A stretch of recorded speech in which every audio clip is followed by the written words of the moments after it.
Charlas de la noche. Palabras con imagen. El análisis de los acontecimientos que influyen en nuestra vida con el periodista Francisco Durán Rosillo.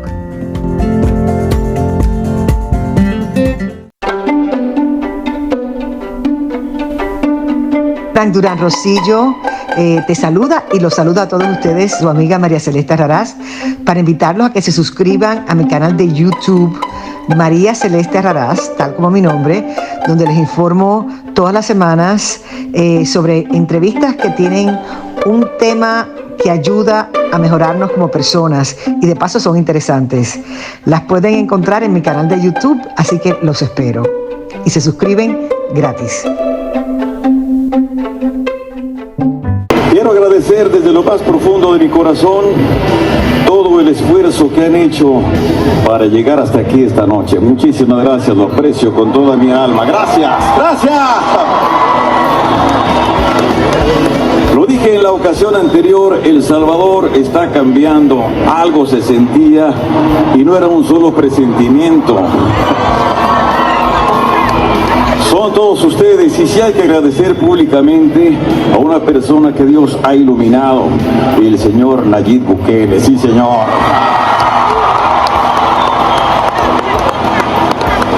Necesitamos muchas personas, muchos seres como ese hombre en el mundo.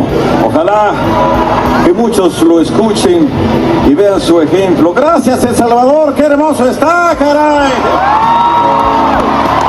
Sí hay que agradecer públicamente a una persona que Dios ha iluminado, el señor Nayib Bukele. Sí, señor.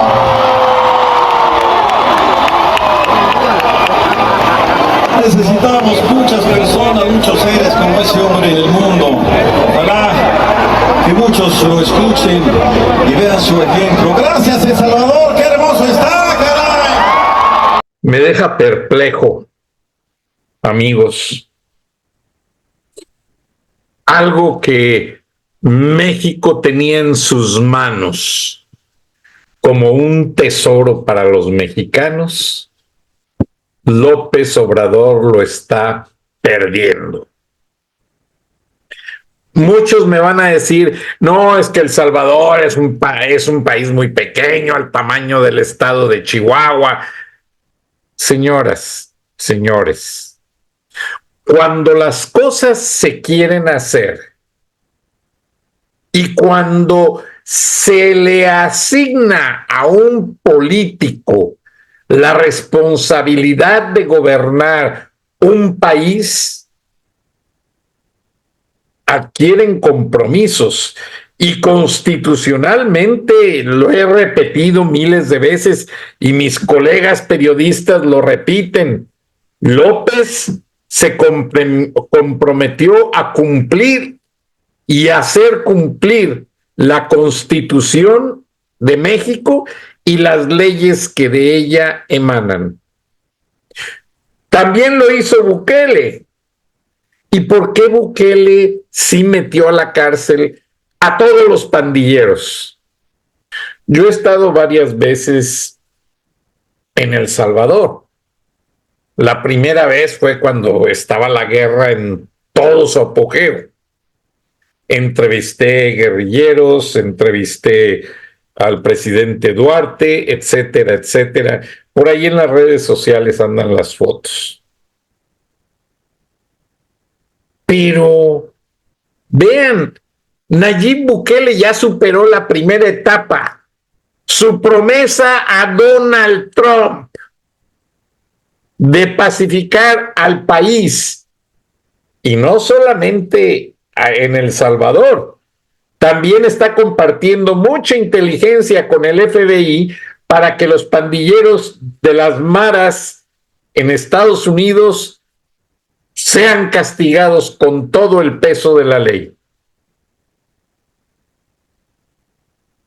Y no es posible.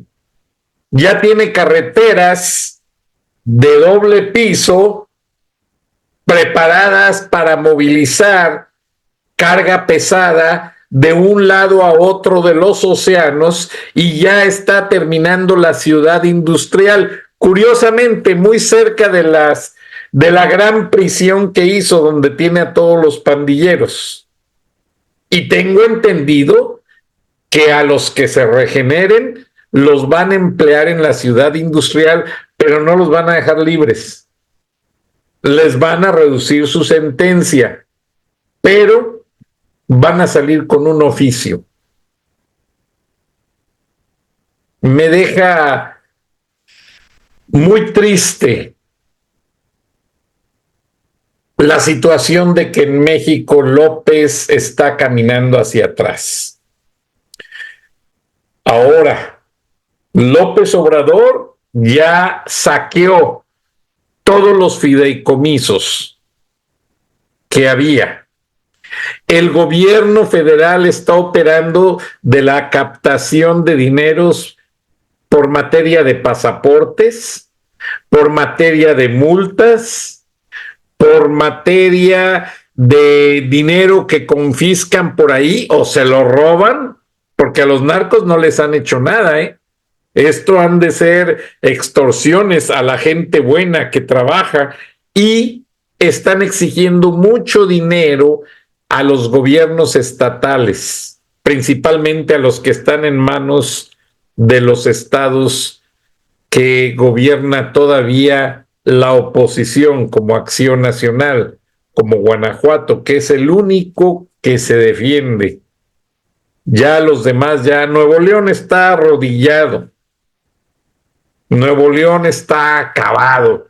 Ya los carteles ya tienen 60 laboratorios de opioides, fentanilos y de elementos que componen este tipo de drogas, porque no toda la droga se produce en México. También mandan los componentes especiales para hacerla aquí en Estados Unidos, aquí en Atlanta. Robert Ramson, el jefe de la DEA, dio una historia muy detallada al canal 2 de televisión de la cadena Cox Media y me permitieron usar la historia, ustedes la vieron. Y lo más triste es que están vendiendo droga a raudales. Y lo triste es que no se ve que México vaya a cooperar con los Estados Unidos como lo está haciendo El Salvador. Guatemala también ya aceptó cooperar.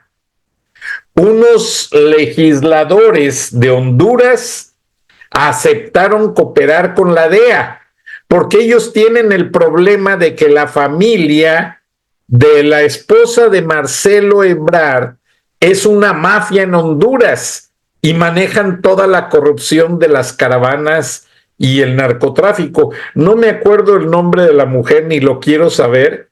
Una mujer corriente, baja, de lo más prosaica y que no sabe ni siquiera nada de diplomacia.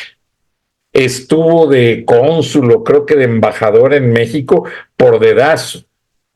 Y Marcelo Ebrard no se casó ahí por amor, sino que vio el hilo perfecto para conectarse con ese proyecto de las caravanas.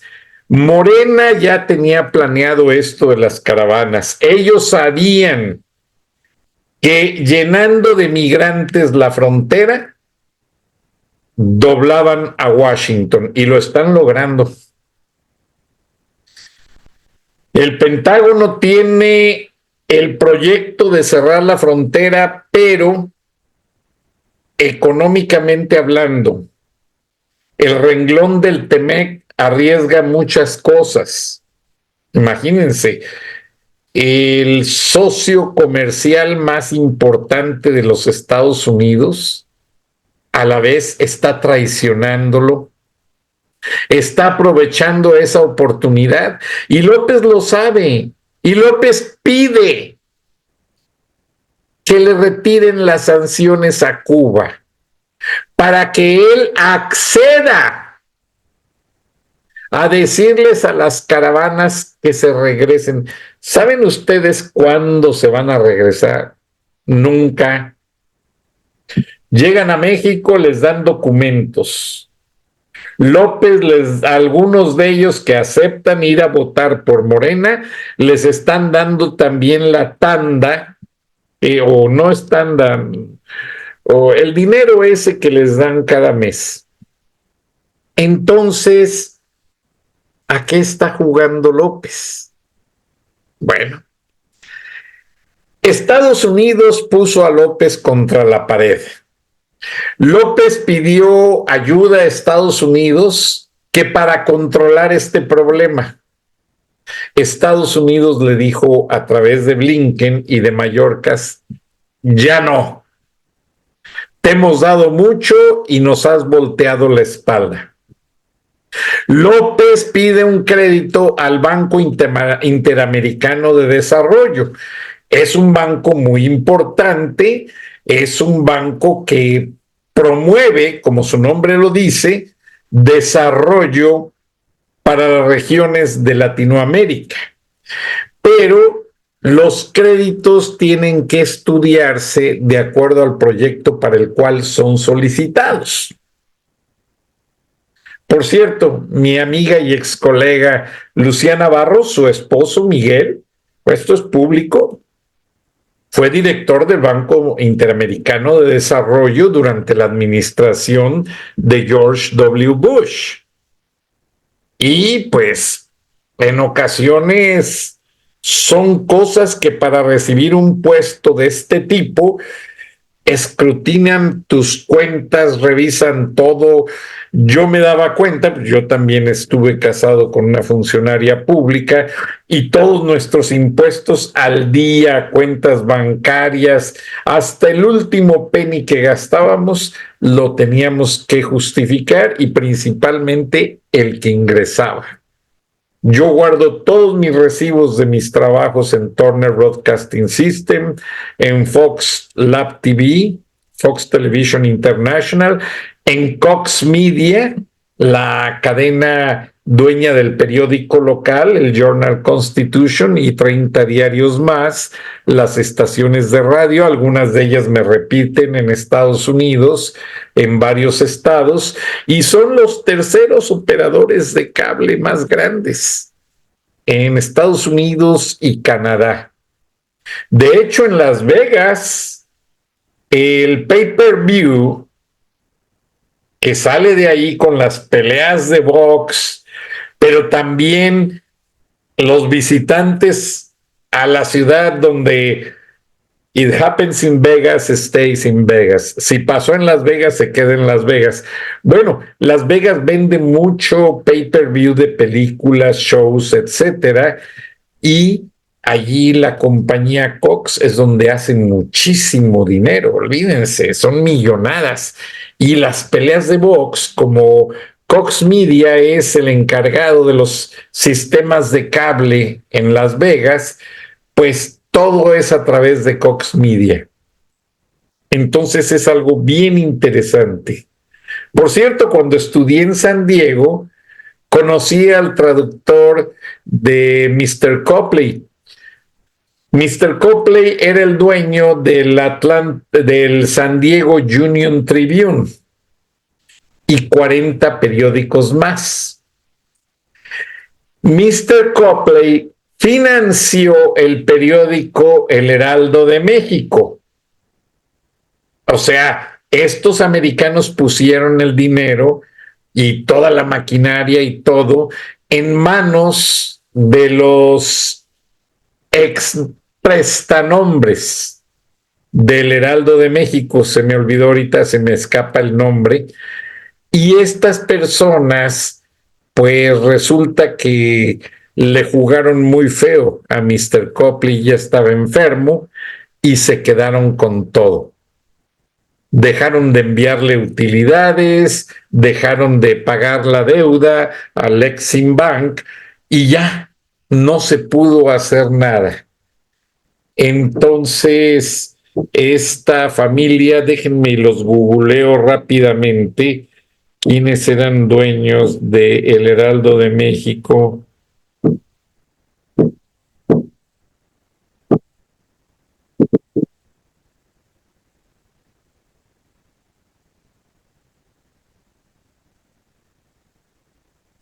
Permítame.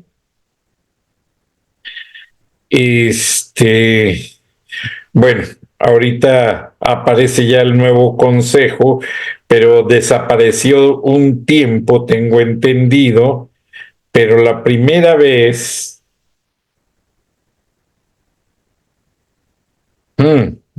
parece que quisieron borrar toda la historia de este periódico sobre la aparición original. Sí, ya no aparece. Y es un periódico muy interesante y ahora reapareció, se reposiciona de su mercado y maneja cosas muy, muy interesantes. Yo cuando voy a la Ciudad de México lo leo. Déjenme ver si está la familia Alarcón, ayúdenme a recordar, y lo estoy recordando porque un día Paco Calderón vino a la oficina que el periódico El Norte de Monterrey tenía allí en Río Pánuco, atrás de la Embajada de Estados Unidos, y llegó corriendo Paco Calderón a dejar su cartón, porque se mandaban fotos, rollos y todo el material a Monterrey en un vuelo de la tarde, y se despide de Ana Luisa Anza y de su servidor Paco Calderón y dice, ya me voy porque murió el señor Alarcón, el papá, y tengo que ir al sepelio.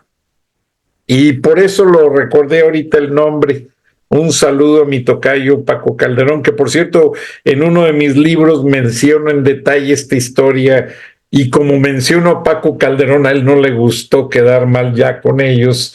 Él nunca me dijo nada, a lo mejor él ni sabía, pues él es un cartonista, un cómico de la palabra escrita, entonces no creo que lo haya sabido. Pero regresando al tema esencial, en México recibimos el año nuevo divididos. Divididos en materia de opinión, en materia de negocios, porque algunos empresarios vendidos están con López Obrador, como Carlos Slim y compañía. Pero otros están que se revientan. Y esto en México no se dice, como tampoco creo que se haya dicho, que por segunda ocasión el Buki Marco Antonio Solís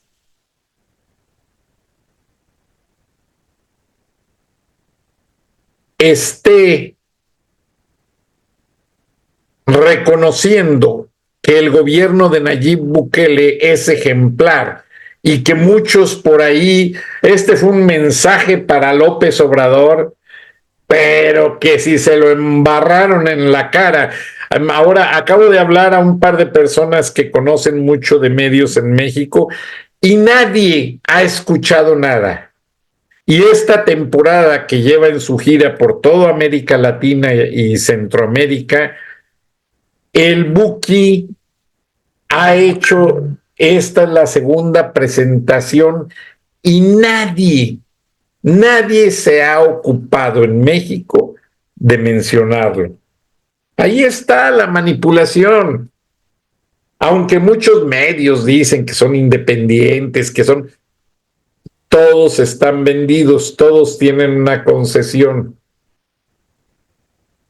Hasta el Latin US, que en México le cambiaron el nombre a Latinus, porque en Estados Unidos no pegó más en México.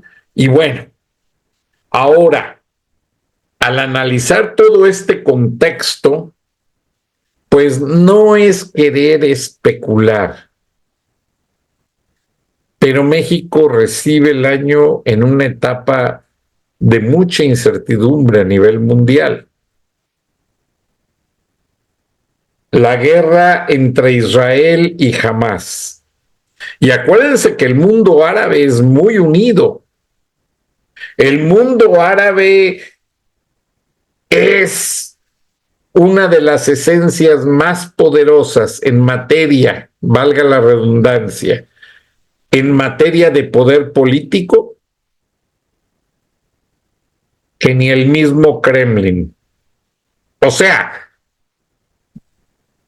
los Emiratos Árabes Unidos y todos los grupos árabes que están muy unidos, no lo dicen, tienen más poder que el Kremlin. De hecho, ahora que se acaba de cumplir el aniversario de la guerra, no sé cuánto lleva la invasión de Rusia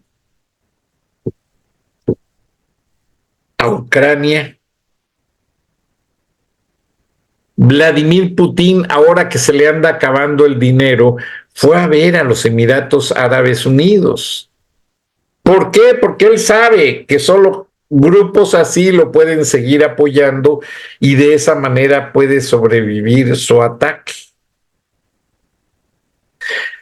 Su ataque a un estado de la Unión Soviética que es clave en materia de producción de granos, en materia de energía nuclear, aunque Chernobyl explotó, pero allí hay mucho poder concentrado en Ucrania. Y Joe Biden está aferrado a que se gane esa guerra por parte de los ucranianos.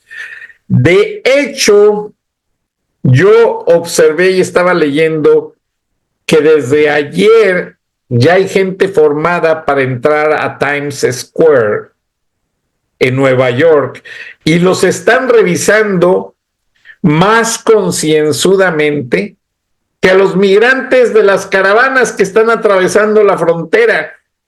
O sea, en las caravanas, ¿a quién le importa? Pásenle. Y ahorita les digo por qué. En unas horas, entrando el 24, sube el salario mínimo en varios estados de la Unión Americana, que de hecho nadie paga ya el salario mínimo, ¿eh? Nadie, ni los paisanitos indocumentados te trabajan por $7 la hora. Los carteles pagan $200 a $500 nada más por transportar un paquete. Ahora, estoy trabajando una historia muy interesante, que no puedo adelantarme, pero mi corresponsal me dice que en Nueva York se venden los fentanilos como vendiendo dulces y los policías andan ahí cerca y no le dicen nada a los narcos. Bueno, Nueva York es ciudad santuario. ¿Qué pueden esperar? Ahora, el hecho por el cual, perdón, estamos en vivo, el hecho por el cual Estados Unidos no detiene las caravanas migrantes es por eso que muchos estados legislaron subir los sueldos. Por ejemplo, McDonald's ya en varios estados contrata pagando $15 la hora. Walmart también contrata pagando $15 la hora. No importa el empleo, pero dentro de lo que es el piso, y van subiendo. Hay gente, los líderes ganan hasta $25 la hora. No hace nada, pero bueno, es otra historia. El punto aquí es que la administración Biden piensa atacar la inflación que ya tiene y la que se va a aumentar con el aumento de los sueldos del salario mínimo, usando en los estados donde no se ha aumentado el sueldo a los migrantes. Ya varias cadenas grandes están aceptando, tienen convenios con el gobierno federal para contratar cubanos, africanos, haitianos, de todos. ¿Y de dónde salen? Pues de las caravanas, mis amigos. Y qué bueno, porque se necesita. Me comentaba uno de los amigos empresarios que seguido me contacta para darme su feedback acerca de México y otras cosas. Pues él sacó dinerito que ganó en varias empresas que tiene y se le ocurrió comprar una franquicia y poner un restaurante en el estado de Washington, no la ciudad. ¿Y qué creen, mis amigos? No consigue empleados, ni indocumentados. No hay quienes le quieran operar la cocina o las ventas. Es un restaurante, una franquicia de comida rápida. Pero no, se quedó admirado, dice Frank, estoy que si no consigo los empleados, no sé qué voy a hacer. Y contrató la franquicia por 5 años a $70,000 el año. Pónganle números. Entonces, yo creo que mi amigo se va a ver beneficiado con las caravanas y es ahí donde van a curar la inflación de este gran país. Pero ahora, cruzamos la frontera. ¿Qué pasa con México? A López le están negando ese crédito el Banco Interamericano de Desarrollo. López ya no tiene recursos, ya vació los fideicomisos. México está en quiebra en cuanto al gobierno. Ahora ellos están apretándole el cinturón a los estados para que los estados den dinero a la federación. Hay oficinas del gobierno donde no les pagan. La Guardia Nacional a veces les tarda meses en llegarles el cheque. Y los jefes les dicen a los de la Guardia Nacional, ¿sabes qué? Cóbrate a lo chino, ve y agárrate a los camioneros. Y he recibido infinidad de videos de soldados de la Guardia Nacional extorsionando a los traileros, a las familias. Son unos brutos, rateros, asesinos. A ver, ¿por qué no agarran las armas, las apuntan a los jefes y saben que ahora nos pagan y nosotros no vamos a atracar al pueblo de México? López se la ha vivido atracando a los mexicanos. Por eso el Buki, me comentaron que fue invitado a cenar por Bukele. Platicaron en el Salón de Honor de la Casa Presidencial, donde todo lo que se platica ahí es secreto, de Estado del gobierno de El Salvador. Y ahí fue el aperitivo con las esposas de Bukele y el Buki, aparentemente, no sé, tengo entendido que la exesposa del Buki se casó con Luis Martínez Villicaña, el que era gobernador de Michoacán, y el Buki quedó muy lastimado, muy herido. Y eso lo supe por unos amigos judíos, porque cuando se iba a hacer la macroplaza de Monterrey, aquel güero Bortoni, Graciano Bortoni, que era gringo, ni siquiera era regiomontano, le dijo a don Alfonso Martínez Domínguez que para poder indemnizar a todos los dueños de casonas antiguas en lo que ahora es la macroplaza, pues tenía un grupo de amigos judíos, developers, o sea, constructores, y que en Michoacán había una carencia de casas de interés social. Entonces, Graciano Bortoni le prestó el dinero a Luis Martínez Villicaña y este grupo judío que construyen rápido, construyeron más de 6,000 casas y las vendieron a través de los bancos a crédito, pero esos bancos retribuyeron el dinero con ganancias al gobierno de Nuevo León y obviamente esas ganancias sirvieron para enriquecer a algunos y también para crecer el presupuesto y poder pagar a indemnización a todos los dueños de predios y casonas.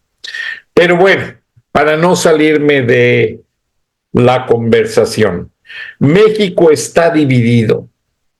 México, como lo dice el Buki, está mal. Interpreten su lenguaje y su body language. Está frustrado, está decepcionado. El Buki es de Michoacán. Es un gran michoacano, muy querido por el pueblo. Ahora, si ya se la sentencia de esta manera a López Obrador, tengo entendido que a excepción de los traidores del norte, digo tigres del norte, o mejor dicho, tigres traidores del norte, no vaya a los conciertos de los tigres traidores del norte. Son narcos, son traidores a la patria, son de lo peor. Solamente se han dedicado a componerles corridos a todos los narcotraficantes. Pero eso sí, van y le tocan las mañanitas al presidente, van y le tocaban las mañanitas a la mamá del Chapo. Y aparte, en la fiesta del 15 de septiembre, no, pues a tocarle todas las favoritas de narcos ahí al presidente. Y aún así cobraron los tigres traidores del norte. Y aparte, les perdonaron los impuestos. No sé por cuántos años que no habían pagado y los años que están por venir, mientras esté ahí Morena, no van a pagar impuestos.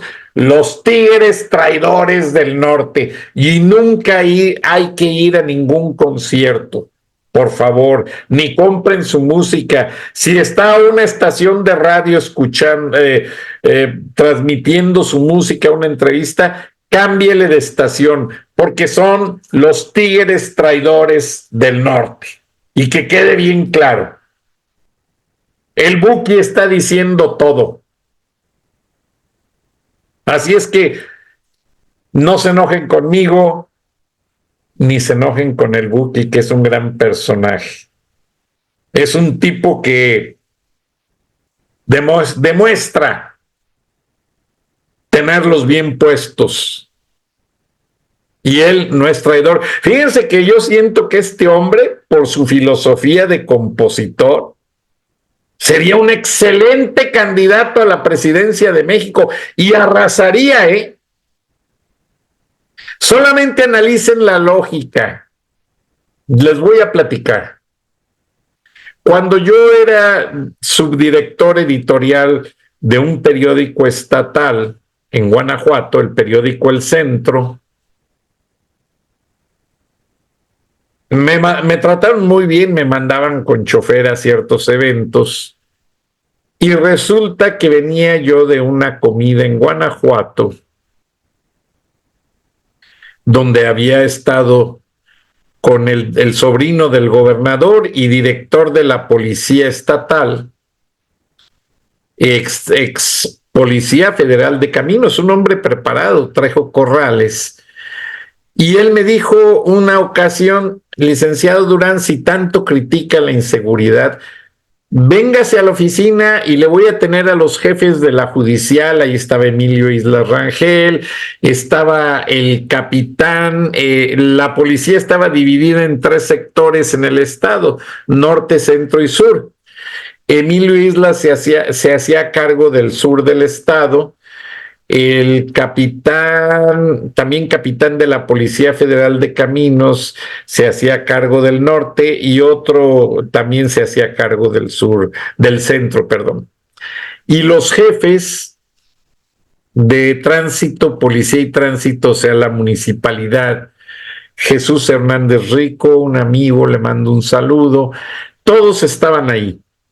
Y me dice el capitán Trejo Corrales, porque es policía de carrera. Bueno, falleció lamentablemente, lo mataron a mansalva, lo traicionaron.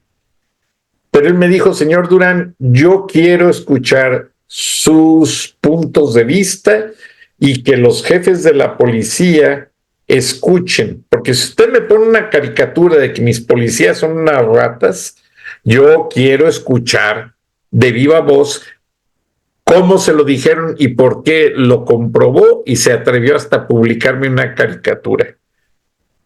Y sí, no les dije los nombres de quienes me dieron la información, pero sí entregué evidencia en fotos de algunas extorsiones. Y Javier Trejo Corrales, que era el sobrino del entonces gobernador, don Rafael Corrales Ayala, pusieron atención y apretaron el cinturón en la seguridad. Tan así que aterriza un avión haciendo escala en un aeropuerto de Guanajuato para entregar armas y recoger droga y llevársela a la frontera. La pista estaba rodeada y el piloto estaba tan confiado como siempre. El avión aterriza, lo rodean cientos de policías estatales, federales y municipales, y el piloto se quiso reír de la detención. Les dice, oigan, tengo años haciendo esto, hablen con el jefe de la zona militar tal, aquí en Irapuato. No, pues sí, a muchos los lastimó su risa y diciendo que él sobornaba a todos, tenía listas de todo el dinero que entregaba. Y uno de los jefes policíacos, para que no siguiera hablando, corta cartucho y a mansalva lo mata de un balazo en la frente. Desaparecieron el avión, desaparecieron todo y aquí no hubo problema.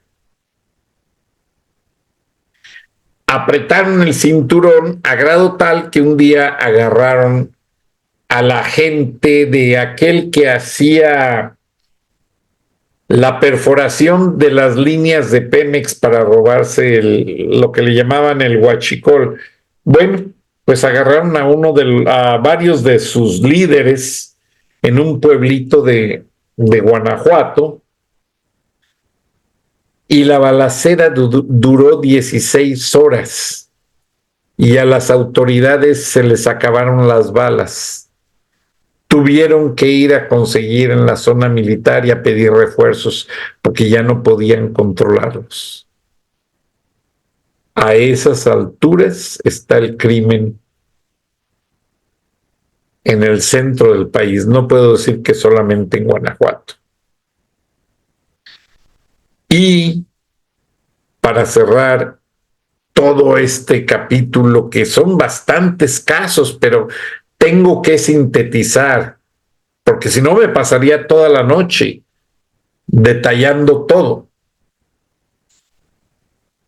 Guanajuato es el único bastión de la independencia de México.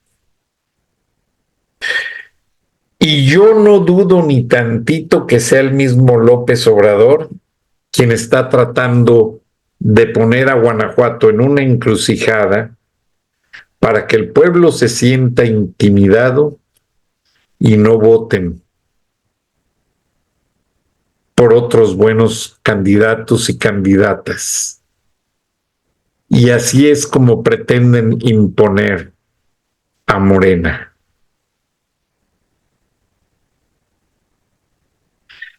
como lo vieron en la historia del principio de este programa. Bukele no impuso nada más que la seguridad del país. Y es tan interesante escuchar a la gente hablar y decir que la seguridad es el mejor atractivo de El Salvador, que ahora Bukele ya le detalló a Donald Trump, quien supuestamente lo sacan de las boletas de elección para el 24 y luego regresan su nombre. Hay 8 o 9 estados en esa disputa. Pero, constitucionalmente hablando, en Estados Unidos no se puede quitar el nombre de un candidato siempre y cuando sea popular. Mucho menos el de un expresidente al que toda la gente le cree que le robaron la elección. Sea cierto o sea mentira, su abogado Rudolph Giuliani tuvo que declararse en bancarrota porque lo demandaron. Y fíjense, me platicó una persona de aquí de Georgia, estaban cerrando el caso en la corte y eran una madre y una hija las afectadas, y le dice el abogado, bueno, pues vamos a demandar por $24 millones para cada una como reparación del daño. Y entra un funcionario por ahí conocido y le dice al oído al abogado, no, que no sean 24, iban a ser 48 millones, que sean $148 millones. Entonces el abogado se detiene y dice, Your Honor, sorry, I have to make an amendment on this case. Su señoría, discúlpenme, tengo que hacer una corrección en las notas finales de este caso. La parte acusadora me pide que no sean 48 millones, que sean 148 millones la reparación del daño que Rudolph Giuliani tiene que pagar.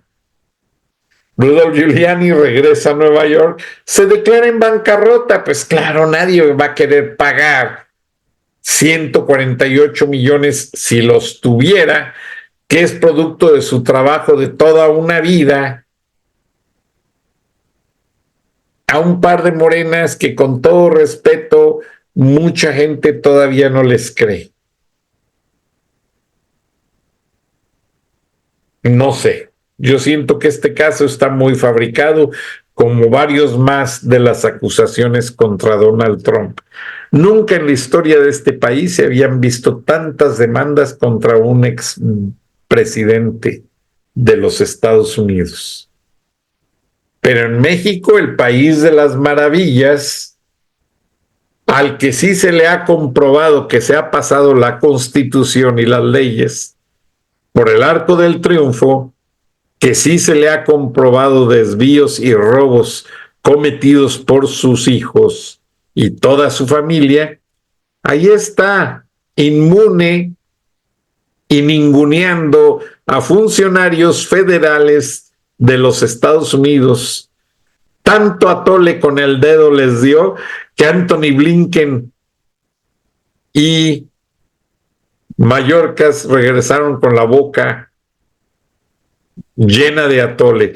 Me recordó un chiste que no les puedo comentar, pero bueno, les agradezco el favor de su atención y piensen un minuto que en sus manos, en sus hijos, en sus hermanos, en sus padres, en todos ustedes está la solución de México. Y yo les platicaba que venía de esa comida de Guanajuato, porque de repente empezó a caminar mucha gente alrededor del carro y se detuvo el tráfico de tanta gente saliendo del estadio, el estadio Irapuato, si no mal recuerdo. Y era cuando el Buki andaba promocionando aquella canción que decía qué triste vive mi gente en las casas de cartón.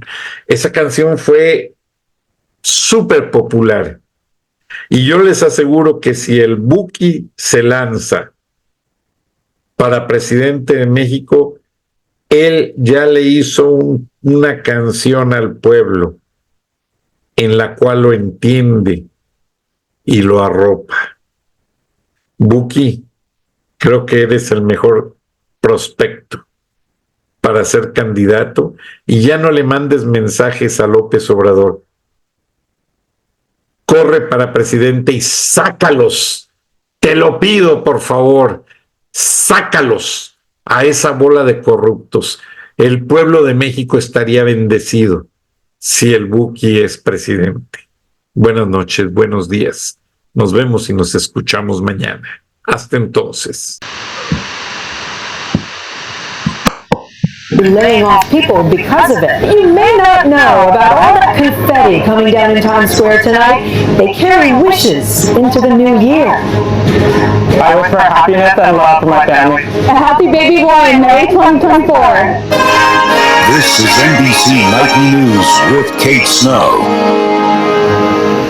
Hello and Happy New Year's Eve. As we get ready to mark the moment across the U.S., there are, of course, a lot of places where it's already 2024. Berlin just rang in the new year with fireworks at the Brandenburg Gate. Paris is marking 2024 by celebrating the upcoming Summer Olympics. And earlier we watched Sydney, Beijing, Hong Kong, and Bangkok turn the page on the calendar. In this country, all eyes on that big ball in Times Square. This is a live picture now of the thousands packed in on a pretty clear and cold night in New York. Our George Solis has been out there all day long and has more on the festivities and the security measures in place.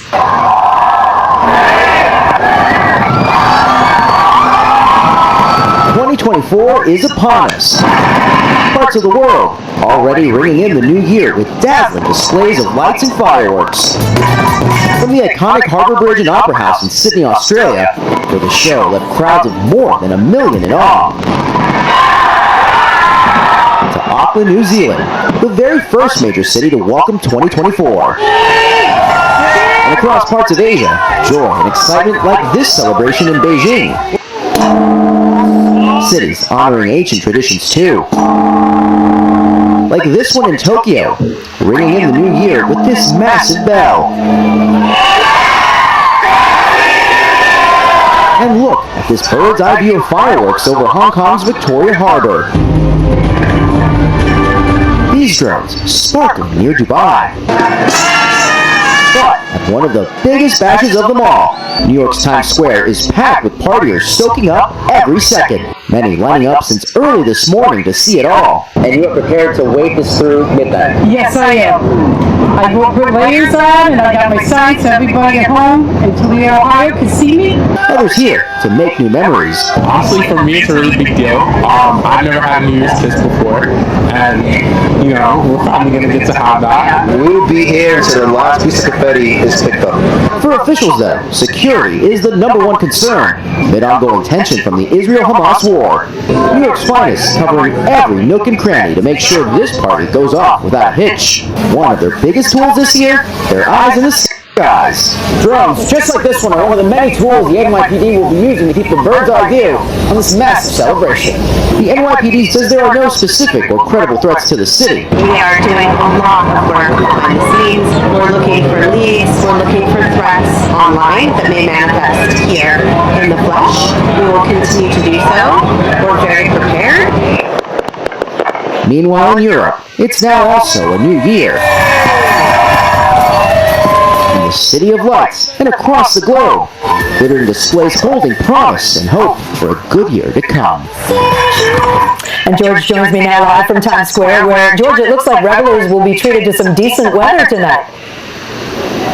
Yeah, that's right, Kate. It is a comfortable 40 degrees, and it's dry. It's near picture-perfect weather for the 1 million or so revelers expected to watch that ball drop here in Times Square. All right, you have the best seat in the house, George. Thank you. Now let's turn to a major escalation in the Middle East involving American forces. The U.S. Navy says it retaliated against attackers from Yemen in the Red Sea after they fired on Navy helicopters. It is the first lethal action taken by the U.S. military in those waters since the Israel-Hamas war began.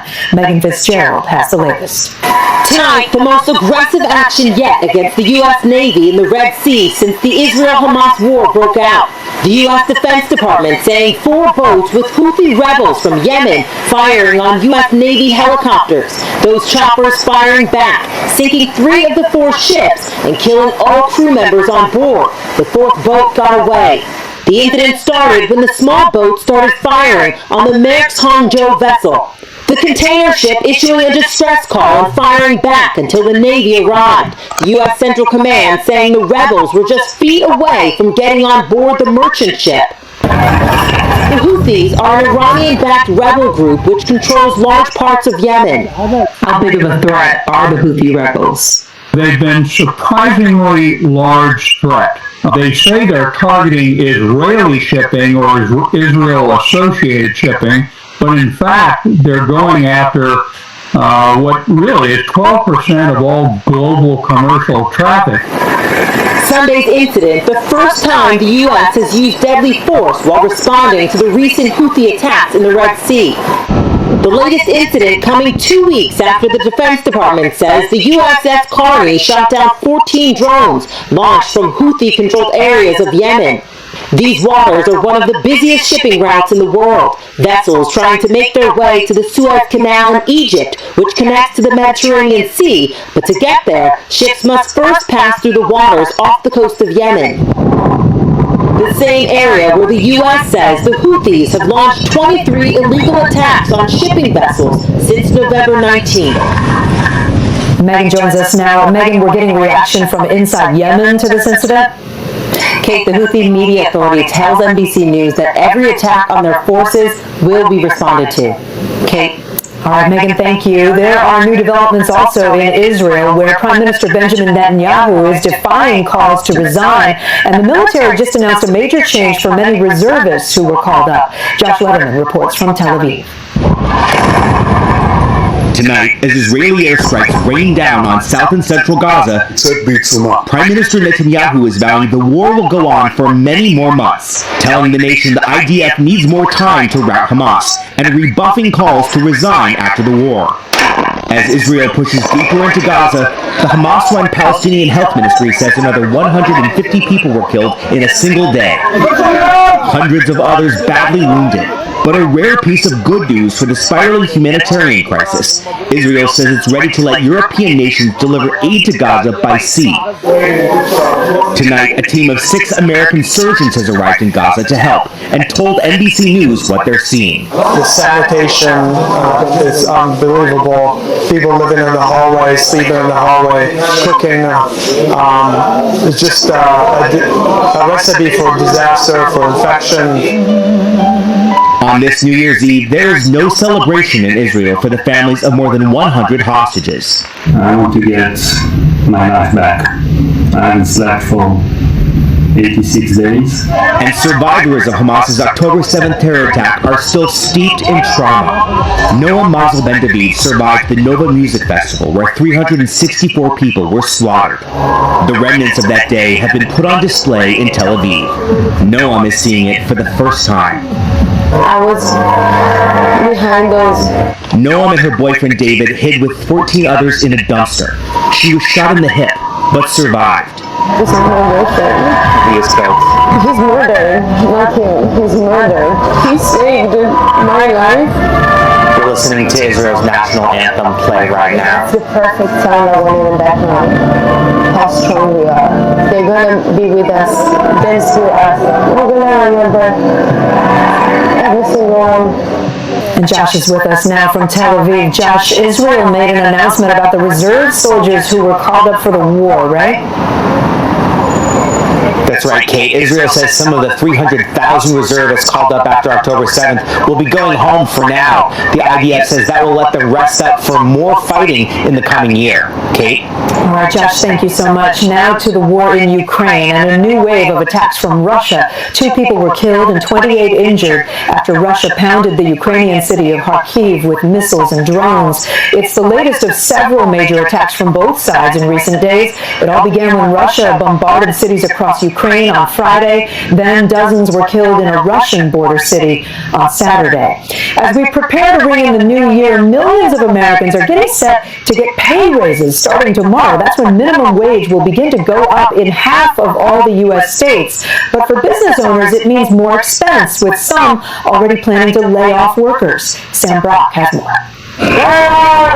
After years of fighting for a higher wage floor in cities across the country, the new year is going to bring a new paycheck for millions of Americans, with about half of all states and the District of Columbia either raising the minimum wage on January 1st or at some point during the year. Hawaii's increase will be the largest, while Washington will have the highest minimum wage of any state at more than $16 an hour. But it's California and fast food workers like Anisha Williams who are seeing the most seismic changes after years of struggles. I have to pick and choose between rent, groceries, and livelihood. Now, the Golden State's minimum wage jumps to $16 at the beginning of the year, and for fast food workers, it rises to $20 in April. The mother of 6, Williams, says that is definite progress. We protested every which way to prove our point. But businesses are reacting, especially in California, where several Pizza Hut franchise owners will reportedly lay off more than 1,000 drivers statewide and rely instead on companies like DoorDash. For mom and pop shops like Frankie's Pizza in Old Town Sacramento, the owner tells us the wage hike will mean longer hours for him. Are you saying you would hire more employees, but because of the rate hike, that is no longer an option? I cannot do it. I can't. I mean, who's going to pay? I mean, I wouldn't be able to afford to do it. I have to work longer hours to compensate for that. This new reality for many businesses, coming as 20 states still rely on the decades-old federal minimum wage of $7.25, in place since 2009, while workers like Williams see new opportunities. So many people doubted us, and sometimes I can't even believe it, you know, and I'm so happy. Sam Brock, NBC News. The deadly shark attack in Maui, where a 39-year-old man died after an encounter when he was surfing. The Maui Police Department says first responders tried to save the man on shore, but he later died at a nearby hospital. The Queen of Denmark shocked her country today when she announced on live television that she will abdicate the throne. Nobody was expecting that. After 52 years on the throne, Queen Margrethe II shared the news on her annual New Year's Eve address. She will officially step down in mid-January. She said the decision came after a back surgery made her think about the future and giving over the responsibility to the next generation. Tonight we're remembering legendary stand-up comedian Shecky Greene, who died today at the age of 97. Greene was best known as a headliner in Las Vegas, working with greats like Elvis and Frank Sinatra. Famous for his improv, Greene was a hit on TV too, appearing on The Tonight Show more than 60 times. When we come back, there's more good news tonight about the messages of hope written on all that confetti falling in Times Square.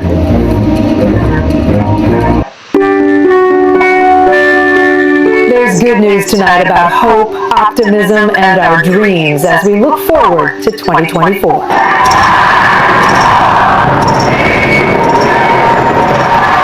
When the clock strikes 12 in Times Square,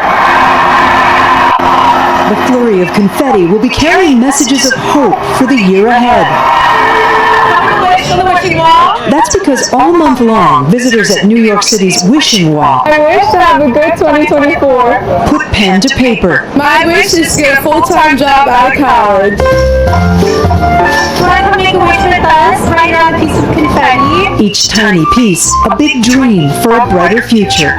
My wish is for God to surround me with great people. My wish this year is for more health, more love, and more positivity. My wish is for my mom to have a blessed life. I wish for world peace. there were also hopes for healing. I wish for my brother's good health and his treatment to be very successful. Family, health, and happiness. 3, 2, 1, Happy New Year!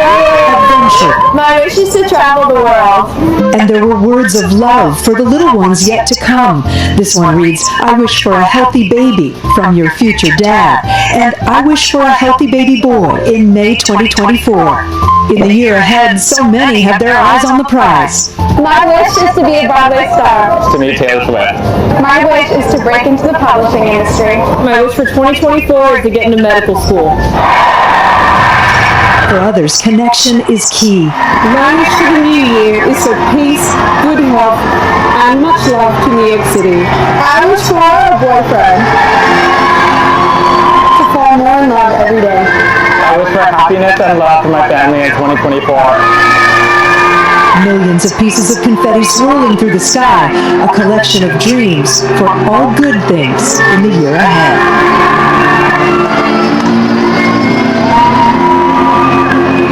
All good things to you. That is NBC Nightly News for this New Year's Eve.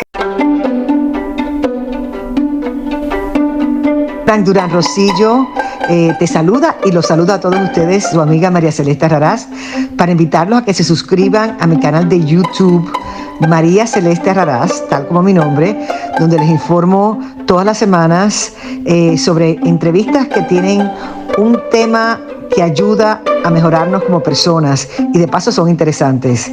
Las pueden encontrar en mi canal de YouTube, así que los espero. Y se suscriben gratis.